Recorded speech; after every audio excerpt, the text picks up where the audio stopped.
Tujuan kami mengumpulkan ibu-ibu untuk berdiskusi mengenai permasalahan kesehatan yang kami temukan. Apakah ibu-ibu sudah tahu ada masalah apa, masalah kesehatan apa yang ada di RW 1 Desa Uka-Uka? Jika belum, izinkan saya menyampaikan hasil temuan kami pada kegiatan ini. Bagaimana kalau kita berdiskusi selama kurang lebih 30 menit? Apakah ibu-ibu bersedia? Penyegaran kader Posyandu RW 1 Desa Uka-Uka.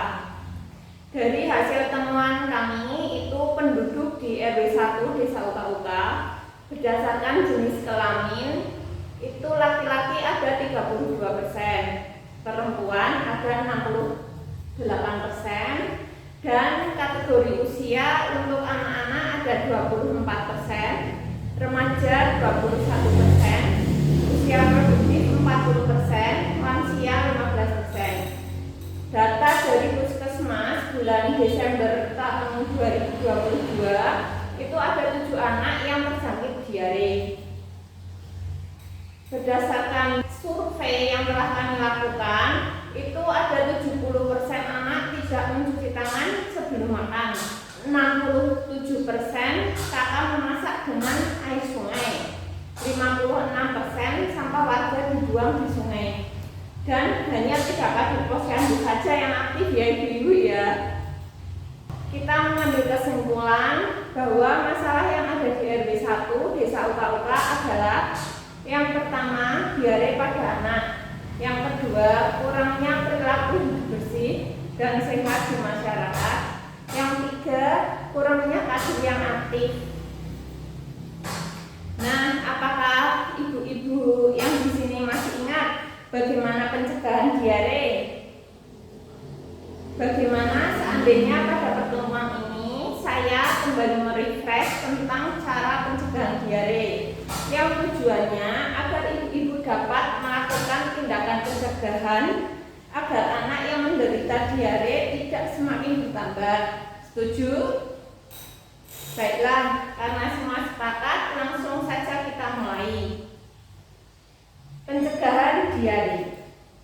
Pengertian diare adalah suatu kondisi di mana seorang buang air besar dengan konsistensi lembek atau cair, bahkan dapat berupa air saja dan frekuensinya lebih sering dari biasanya, bisa 3 kali atau lebih dalam 1 hari. Penyebab diare itu yang pertama infeksi, baik itu dari bakteri, virus, atau parasit. Yang kedua malabsorpsi.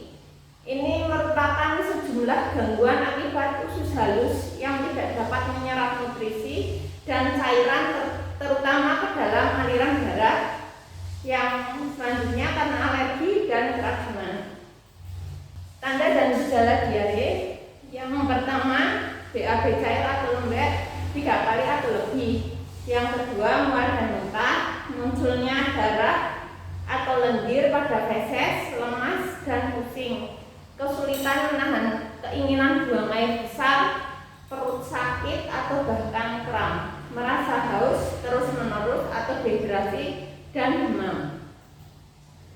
Cara penularan diare ini bisa yang pertama secara langsung, yaitu melalui makanan atau minuman yang tercemar penderita diare, disebabkan karena BAB tidak pada jamban tertutup.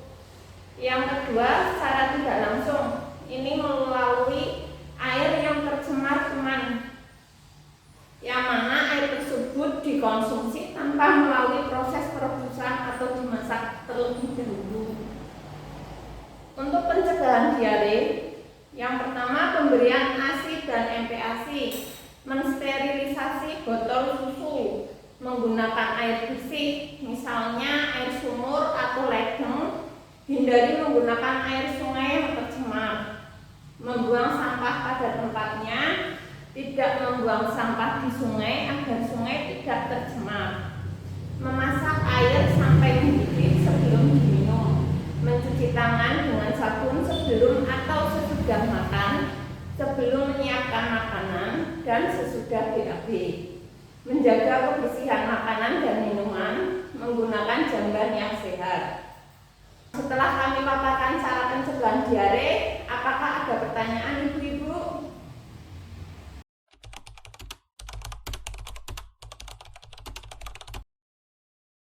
Terima kasih, pertanyaan yang bagus. Banyak minum tidak membuat diare, tambah banyak ibu-ibu ya. Dengan banyak minum itu menggantikan cairan yang keluar. Lebih baiknya lagi itu minumlah oralit, yaitu larutan gula garam. Terima kasih atas perhatian dan partisipasi ibu-ibu semua. Apakah sudah jelas atau ada yang ingin ditanyakan kembali? Baiklah, apabila sudah jelas, kira-kira inti dari pencegahan diare itu apa ya ibu-ibu? Betul sekali, kita harus menerapkan perilaku hidup bersih dan sehat atau PHBS. Baiklah ibu-ibu, untuk rencana tindak lanjut untuk mengatasi masalah yang ada di RW 1 Desa Uka-Uka, ada beberapa hal yang akan kita lakukan bersama ya. Yang pertama, mengusulkan penambahan kader untuk mendapatkan pelatihan dari puskesmas. Yang kedua, mengajarkan PHBS khususnya cara cuci tangan agar terbiasa cuci tangan sebelum dan sesudah makan. Yang ketiga, mengadakan kerja bakti bersih-bersih sungai dan penyediaan tempat sampah. Yang keempat, mengusulkan fasilitas air bersih untuk warga. Terima kasih atas perhatian ibu-ibu semua. Semoga apa yang kita rencanakan bersama bisa terwujud. Mohon maaf apabila ada salah kata dan kami akhiri. Wabillahi taufiq wal hidayah. Wassalamualaikum warahmatullahi wabarakatuh.